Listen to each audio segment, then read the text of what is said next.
ऐसे सोचते रहते हैं, वही ब्रह्मलोक में बैठे हुए, कब जाएंगे, कब बस चालू होगी, कब ड्राइवर आएगा, ऐसे। तो कदा किमानीय दास्यति इति मातरम दृष्टुम इच्छन्ति खगानाम नियत भक्ष्या भावात्। क्योंकि पक्षियों के लिए ऐसा कोई नियत नहीं होता है कि आज उनको यही खाना मिलेगा। अब बच्चों के लिए वो दाना चुगने गई, उस दिन मनीष ने नहीं डाले दाने। हमारे यहाँ मनीष भाई वो दाने डालते हैं, या मोर और सब आते हैं सुबह, तो भूल गए वो डालना या किसी और काम में लग गए। तो जो रोज़ यहाँ मिल रहा है वो आज नहीं मिलेगा, अब उनको कुछ दूसरा खोजना पड़ेगा। तो महेश के खेत में चले जाएंगे पीछे कि यहाँ चांस ले लें, कुछ मिल जाए। तो वहाँ जाए तो मालूम पड़ा कि वहाँ तो कपास उगाया है, कपास को तो खा नहीं सकते, तब कोई तीसरी जगह जाएं। ऐसे तो जब जो जहाँ मिल गया वही पेट भरने का साधन उनका हो जाता है। तो अनियत भोजन की व्यवस्था पक्षियों की होती है। तो वो कहते हैं कि खगानाम नियत भक्ष्या भावाद अनियतस्य च क्षुधार्ततया अर्थ सिद्धत्वात्।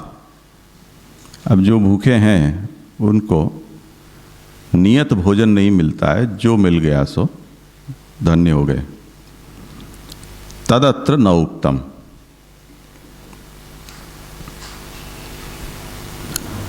ऐसा यहां नहीं कहा गया है। तदपि न सर्वदा किंतु कियत काल पर्यंतम एव। अब जो पक्षी के बच्चे हैं वो जब तक उनके पंख बड़े नहीं हो जाते हैं, स्वयं उड़ने लायक नहीं हो जाते हैं, तभी तक उनकी ये अभिलाषा रहती है कि कब माँ आएगी, क्या लाएगी। और जब पंख आ जाते हैं तब फिर उनको माँ की भी ज़रूरत नहीं है, दानों की भी ज़रूरत नहीं है, वो स्वयं अपना आहार है वो खोज लेते हैं। तो ये जो दिदृक्षा है, माँ को देखने की इच्छा पक्षियों के अंदर, उसमें ये समस्या है। एक तो उसमें काल प्रतिबंध भी है और नियत भक्ष्य अनियत भक्ष्य का भी वहाँ दोष है। तो भ्रमर के विषय में ऐसा है कि वो एक फूल से दूसरे फूल के ऊपर जाता रहता है, जहाँ से रस मिल जाता है उसी को वो ग्रहण करता है, इसलिए भ्रमर कोई एक स्थान पर नहीं रहता है। इस तरह से वृत्रासुर को ये कहा गया कि तुम्हारा मन अगर ऐसा है तब फिर भगवान में ही एक निष्ठ रहेगा, इसकी कोई नियति नहीं है। तो वो कहता है कि नहीं, मेरा मन ऐसा है कि जैसे पक्षी के बच्चे, वो तो कहीं नहीं उड़ सकते, वहीं बैठे रहते हैं। मेरी माँ कब आएगी, क्या लाएगी, उसी की बाट देखते हुए वो बैठे रहते हैं। ऐसा मेरा मन है और मेरी दिदृक्षा इस तरह की है। तो मैं विषयों को बदलूंगा नहीं, यानी भगवान ही मेरी दर्शन इच्छा का विषय रहेंगे, ऐसा मेरा मन है। पर इस दृष्टांत में ये दोष है कि माँ अगर जौ के दाने लेकर आई तो जौ का दाना खाएंगे, बाजरी का लाई तो बाजरी का लाई खाएंगे, गेहूं का लाएंगी तो गेहूं का खाएंगे। तो उसमें नियतता नहीं है। पक्षी का बच्चा ये नहीं कह सकता है अपनी माँ को कि मैं तो ये ही खाऊंगा। वो तो जो माँ को ला कर देगी उसे उसके खाना पड़ेगा। दूसरा, माँ को की प्रतीक्षा वो तभी तक करता है जब तक खुद नहीं उड़ सकता है। इसलिए जब भी वो स्वाधीन हो जाते हैं तब फिर माँ के भरोसे नहीं रहते हैं, तब वो दर्शन इच्छा गायब हो जाती है। यहाँ कहने का आशय ये है कि अगर तुम्हारी भी प्रभु को देखने की इच्छा पक्षी के बच्चे के जैसी है, तब उसमें भी ये दोष आएंगे। क्या दोष? कि जब तक देख लिया और संतुष्ट हो गए तो फिर वो इच्छा तृप्त हो गई, अब आगे देखने की इच्छा नहीं रहेगी। कब तक देखोगे? जैसे हम हमारे घर में प्रभु के चित्र जी और ऐसे सब दीवार पर लगाते हैं, यहाँ भी हमने लगाए, और जब लगाते हैं तब तो 2-4 बार दिन में देख लेते हैं, पर कुछ दिनों बाद तो वो आकर्षण नहीं रहता है। ज़्यादा से ज़्यादा उस कमरे में पहली बार आए या सुबह आए तो हमने ऐसे कर लिया, पीछे तो दिवाली पे ही सफाई होती है। हमारे बुआ जी के परिवार में एक हमारे जमाई थे, वो बोलते हैं ये आप पुष्टि मार्गियों में एक बड़ा दोष है कि आप अपने इष्ट देव का अनादर बड़ा करते हैं। कैसा अनादर करते हो कि एक तो दीवार पे लटका देते हो बेचारों को, और इतने सब लटका देते हो आवेश में आकर कि हर दीवार पे 4-5 चित्र उनके होते हैं, पर उनके ऊपर रोज आप कपड़ा तक फिराने का आपको समय नहीं होता है, धूल चढ़ती रहती है उनके ऊपर। तो वो उनकी ये मार्किंग थी, उन्होंने देखा था। अब वो क्योंकि उस समय हमारे बुआ जी घर में ही रहते थे, घर जमाई थे हमारे, तो वो हमारे जीजा जी होते थे, वो सब वहाँ आते। मांडवी का हमारा जो घर है वो पुराने शैली का है,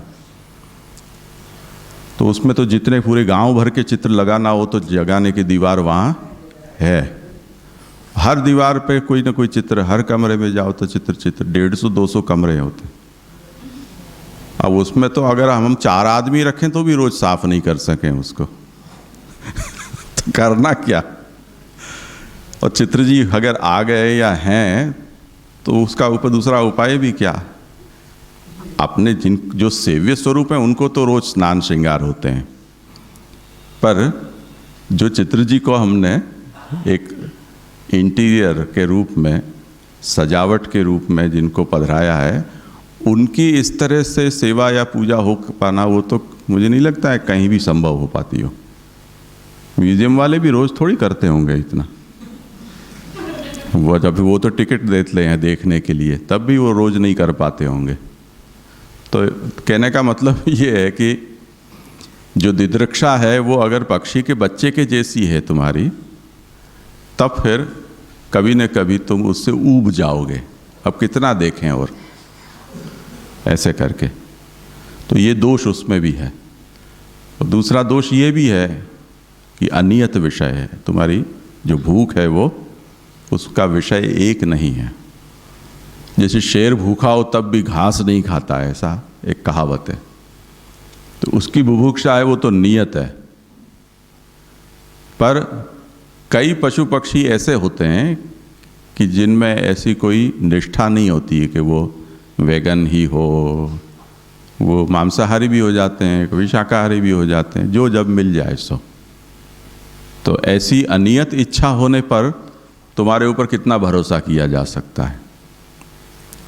ऐसे तो अजात पक्षा इव मातरंग खगाह, उसमें ये दोष दिखलाई दे रहे हैं कि खगानाम नियत भक्ष्या भावात, पक्षियों का जो भक्ष्य होता है वो नियत नहीं होता है। और अनियतस्य च क्षुधार्थतया अर्थ सिद्धत्वाद तदत्र नोक्तम, यहाँ जो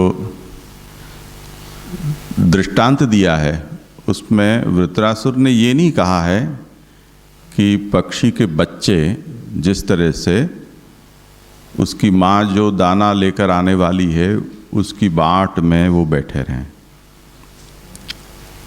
वहाँ पर इसलिए नहीं कहा क्योंकि उसका कोई ठिकाना नहीं है,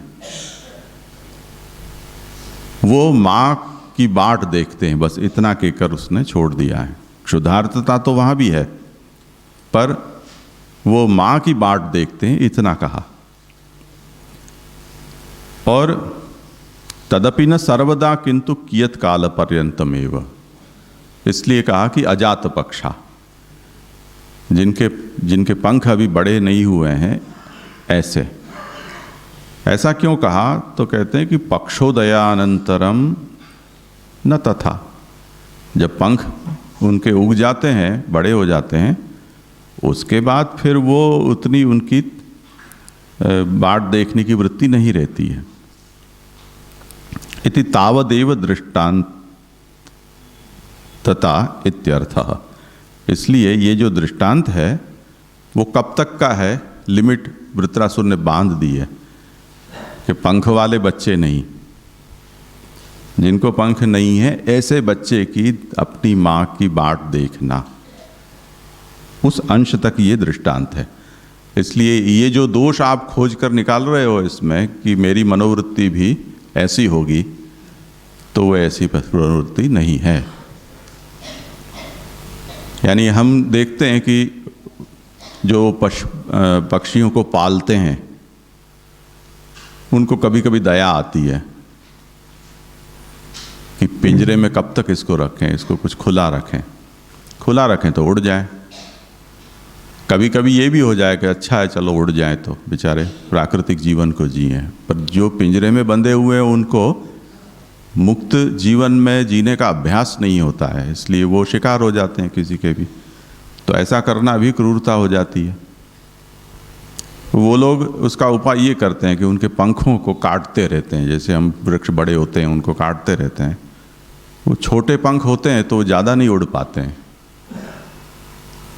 ज़्यादा से ज़्यादा घर के बगल वाले वृक्ष तक चले जाएं, फिर वापस वो खुद ही अपनी इच्छा से पिंजरे में घुस जाते हैं। वो उड़ना भी नहीं चाहते हैं, मुक्त भी नहीं रहना चाहते, ऐसी उनकी मनोवृत्ति हो जाती है। तो जो पक्षी है वो अजात पक्ष है, पंख जिसके अभी बड़े नहीं हुए हैं। ऐसे पक्षी के बच्चे जिस तरह से माँ की बाट देखते हैं पराधीन होकर, ऐसे मैं आपकी प्रतीक्षा करता हूँ। तथा च अत्र क्षुदुपाधिकृतत्वम अनियत विषयत्वम अनियत कालत्वं च इति दूषणत्रयम्। ठीक है, वृत्रासुर ने तो अपनी तरह से सावधानी ली है दृष्टांत में, पर जब पक्ष बड़े हो जाएंगे तब क्या? अगर माँ भोजन न लाई तो क्या? कब तक तुम ऐसी दिदृक्षा रखते हो? ये तो दूषण इस दृष्टांत में लगे ही हुए हैं।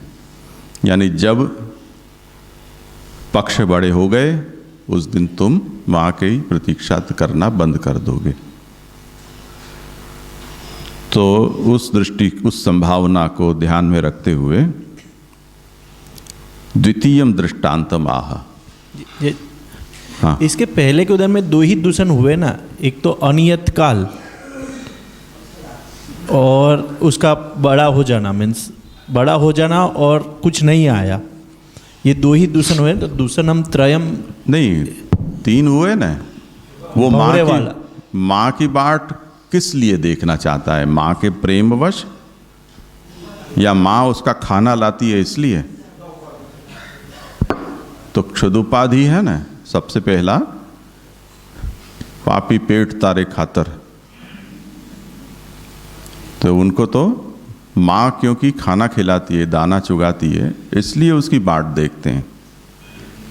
हाँ, ज़्यादातर पशुओं में ऐसा होता है कि बाप है वो बच्चों का रक्षण करता है और माँ है वो शिकार कर कर लाती है।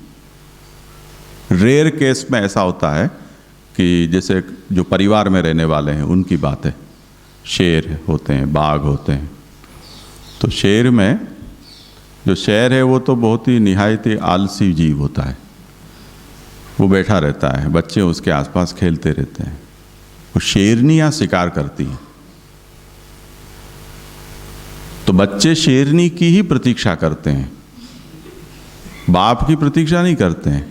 तो वो तो वहीं बैठा है, निठल्ला है बिल्कुल। उसकी क्या प्रतीक्षा करें, तो उसकी नहीं करते हैं।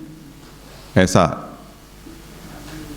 कुछ पक्षियों में भी ऐसा होता है, क्योंकि वहाँ जो जैसे पारिवारिक व्यवस्था वाले जो पक्षी होते हैं वो कैसे हैं, पेंगुइन होते हैं, उनमें पारिवारिकता होती है, यानी मेल फीमेल पार्टनर फिक्स होता है, उसके लिए युद्ध कर लेते हैं सब करके और पीछे फिक्स हो जाता है कि इस वर्ष इसके साथ रहेंगे, तो वो प्रजोत्पत्ति हो जाती है। तब फिर वो जो मेल होता है वो उसको बच्चों को पालता पोसता है, और जो फीमेल होती है वो समय समय पर समुद्र में जाकर मछली वछली लाकर उनको खवाती रहती है। ऐसे ही जो बड़े पक्षी वाले होते हैं,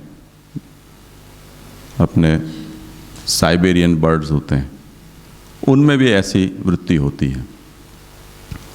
तो पिता की प्रतीक्षा क्यों नहीं करते हैं? क्योंकि वो खाना नहीं देता है, खाना जो लाता है उसकी प्रतीक्षा है। तो एक उपाधि भूख, मरता क्या न करता, तो जो लाएगा वो उसकी प्रतीक्षा करेंगे। दूसरी उपाधि क्या है कि अभी विषय जो है वो नियत नहीं है, जो लाए वो खाना पड़ता है। वो अनियत विषयता तो ठीक वस्तु है, अभी उसे नहीं लें तो अजात पक्षता, जब तक पंख नहीं उगाए हैं वहाँ तक। और यही है वो काल में भी अनियतता आ गई, अनियत विषयता, अनियत काल और क्षुद उपाधि, ये तीन इसमें दूषण बतलाए। तो अब वो इसके लिए दूसरा दृष्टांत देते हैं। दूसरा दृष्टांत अभी नहीं लें, थोड़ी देर सन्मुख होके और पीछे लें। जो संग्रह कारिका में लौकिक त्रिगुणी भव जो लिखा है वो इसी संदर्भ में क्या आगे है? करें, अभी करते हैं।